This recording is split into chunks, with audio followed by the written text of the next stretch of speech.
Guys, welcome to another video. Today I'm going to be ranking all of the teams in the NA Challengers League. These are power rankings based on how I feel about the teams throughout the whole season, rather than necessarily like analyzing how good they are right now. It's more like predictive rather than like looking at what they are going to do like week one specifically.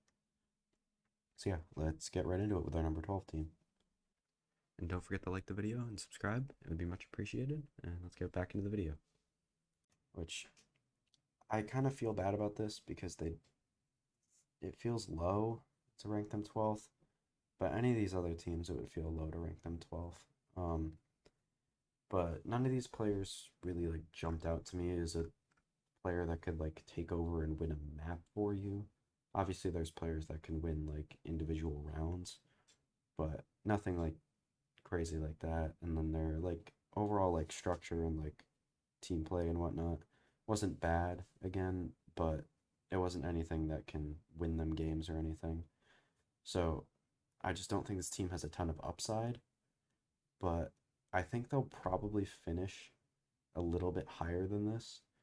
But the teams above them have more upside to go up past like maybe the ninth, 10th spot rather than uh like or where I think the highest that they can really get is like 9 or 10.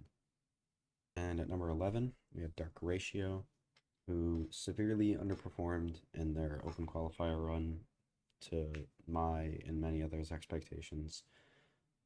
Now, their player quality is still amazing. They still have Will, they still have Zexra, they still have was there somebody else that I liked? Yeah, I like Drone.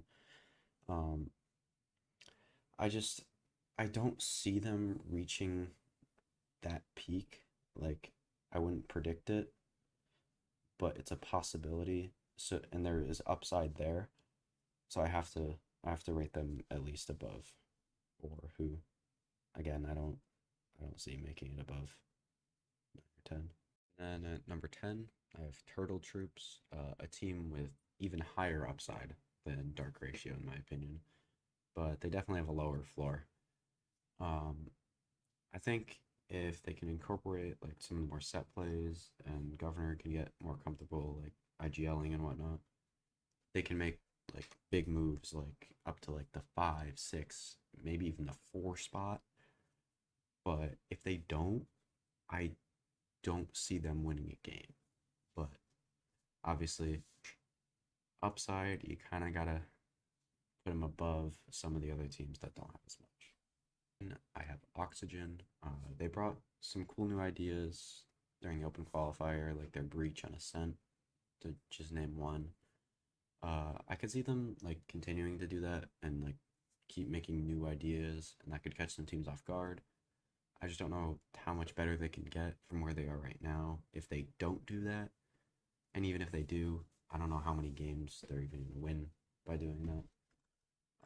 But luckily for them, they are in the weaker of the two groups, and they have some nasty fucking players on this team, like Scuba. So I do I do feel pretty good about Oxygen. This does feel low, but this is definitely like the upper tier of teams that I think can actually realistically have a shot at doing something. Number 8, this might be a surprise to some people because a lot of the community perception has G2 rated at around like the 4th, 5th, 6th range. But I don't get it. I don't get why they built this roster like this. Um, I've said it before on this channel that if they plan to play Penny on Flex, this team is just not going to work. I don't think Oxy's played Flex in the past either, so that might not work either. I think Penny might be better at Flex than Oxy, but that's a different story. But every time V1 tried to play Penny on Flex, the team just didn't work and they failed. Like all the back end of the year failures that V1 had in 2021 and in 2022, they tried to put Penny on like the Sky and I don't even remember what else he was playing. It was mainly Sky that I remember.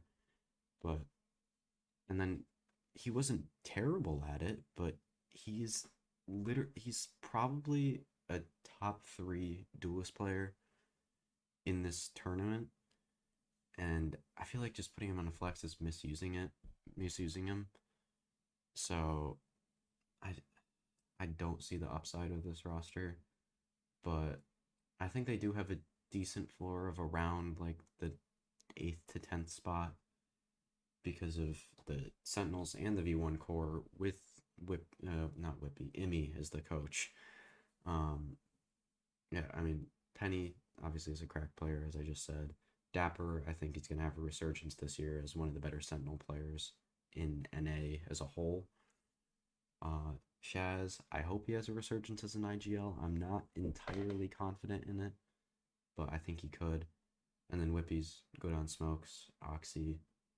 I don't know a ton about. I'm gonna be honest. I know he plays Duelist and he's gonna take it away from Penny, and he's gonna be worse than him though. So I don't know. I just don't feel good about this G2 roster. And now at number 7, I have FaZe Clan, who, as of today, as I'm recording this, it was leaked that Rossi is now their 5th, which is a good pickup. I think Rossi is a good initiator player and is probably around the same level as Flyo was for them. But other than that, there's really no chance they had like sufficient time to practice with him. Like Nation was eliminated probably about a week ago at this point, maybe a little less, and they have a couple days until the group stage from now. So while the individual skill on this team is high, I mean, they still have Baby Bay, they still have Dicey, they still have Superman, uh, they still have Poised, they have that whole core from last year.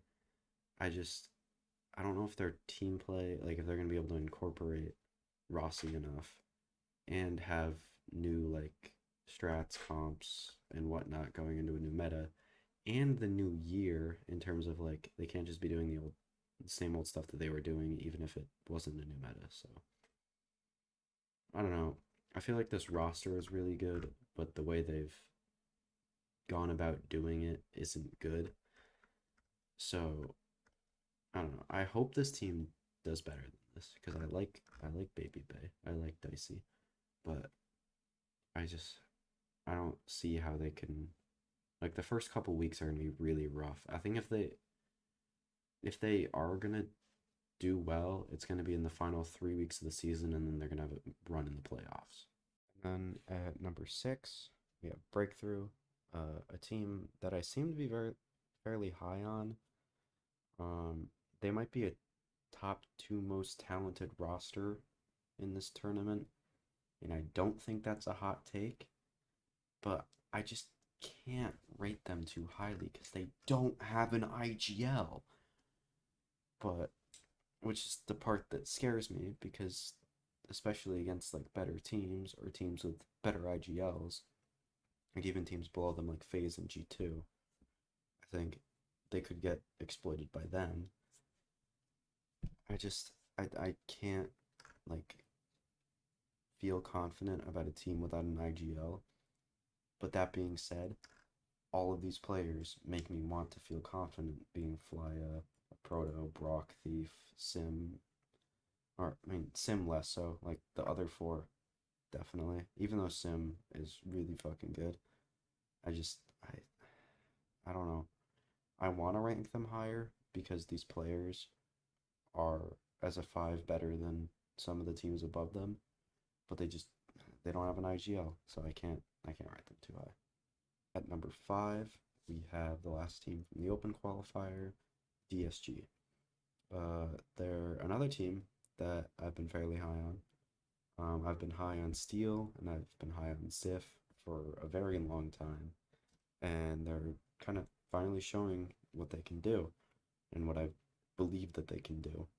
Um, and the rest of this roster is pretty good too. But that being said, the only thing I worry about with this team is if they can compete firepower wise with the teams above them.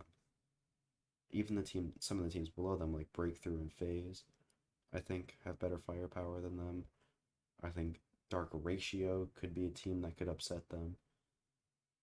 If they can hang firepower wise with the teams above them, they will finish top three at least, and I feel very confident about that.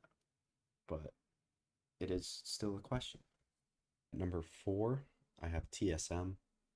I was gonna rank them below DSG, but then they got Aang, who, if you don't know, the former coach of Gambit, who won Masters 3 and got second place at Champions 2021. They hired him as an assistant coach, which is just such a good pickup. Nobody saw that coming.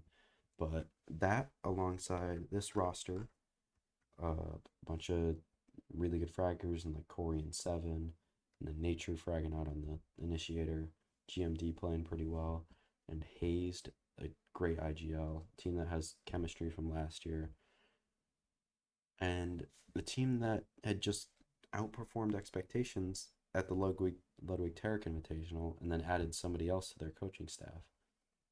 I don't know. I feel like all of that combined makes for a really scary team, and I'm almost talking myself into putting them at 3, but I don't think I will. I just I see the upside, but some of these other teams, like, I genuinely feel like they could be better than like half of the partnered teams.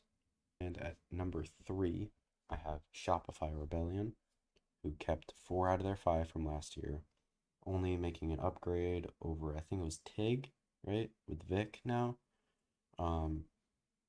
It does seem like some people forgot how good Moose and B-Dog are right right now. I thought I said the wrong person instead of Moose, but yes. B-Dog being really good on the chamber and the jet last year. My main concern for this team is their roles, where B-Dog has really only played the jet to my knowledge. Maybe I'm wrong, but Mata has played the Rays as well. And I don't know who's going to be playing Duelist, who's going to be playing Flex, who's going to be playing what. The only thing I know for sure is that Dazzle's going to be playing the Sova role, because they were playing some Mickey Mouse tournaments just to like practice and whatnot, probably. And they had one tournament where they ran Moose on Smokes pretty much perma, I think. He might have played a little bit of Killjoy. And then the other tournament, they played Vic on Sentinel. Or played Vic on Smokes and Moose on Sentinel. So I think they'll probably figure it out, but it just adds a question mark. And all that being said, I don't know if I see the upside for this team to win all of Challengers or Ascension. I could see them beating like the Guard or M80 or any of these teams in a head-to-head matchup, but I don't know about winning an entire tournament for them. That is my issue with them. Number 2, I have M80. They're such a talented roster, probably the most talented roster in all of Challengers, or even just Ascension as a whole, like, period. So my only concern with them is honestly how well these players will do in like pressure situations, like playoff stage kind of thing, because 4 out of their 5 players, excluding EU, have had teams that have choked once they got to the playoff stage, like Xander on V1. I remember they lost to, what was it? It was LG, and then they beat Sentinels in the lower bracket, and then lost to Cloud9 when they had expectations to possibly make it to Reykjavik. And same thing with Ghosts, where they had expectations to maybe make Copenhagen. I think they went out in 2, right? I might be wrong. Yeah, they went out in 2. EG and NRG. So, I don't know. I think they'll probably be fine, and which is why I'm ranking them number 2. But there's that little bit of doubt that I have that scares me.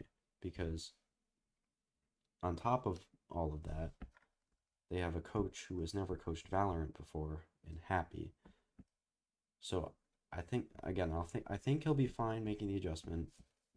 I don't think it'll be too bad since he's a coach and there's players or there's people who've done it before like Sean Garris.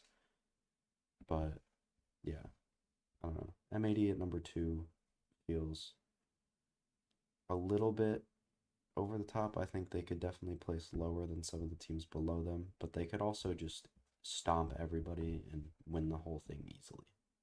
Finally, at number 1, we have the Guard, which I think is pretty much consensus after their pretty dominant run at the Tarek Ludwig Invitational. I really have no doubts about this team, and I kind of have to place them at number 1. Tex, which was my main concern, he fit very well into that duelist role, and he wasn't at the same level as his chamber from last year, but he was still very, very solid. Um, Josh RT, their coach, might be the most underrated coach in all of Valorant, just period. I think he is probably better than some of the partnered team coaches in NA specifically too. Um, but on top of that, but this is probably stuff that we already knew going into that tournament. They have the best IGL in all of the Americas Ascension and Valen, and definitely the best player in Trent. So I don't know. I'm really excited about this guard team, and definitely think they should be the favorites heading into the group stage and heading into this year. All right, and that's going to be it for my power rankings of the North American Challengers teams. Let me know what you thought in the comments, where you would rank these teams. And I'll be coming out with my predictions for week 1 tomorrow. So stay tuned for that, and I'll see you in the next one. Peace.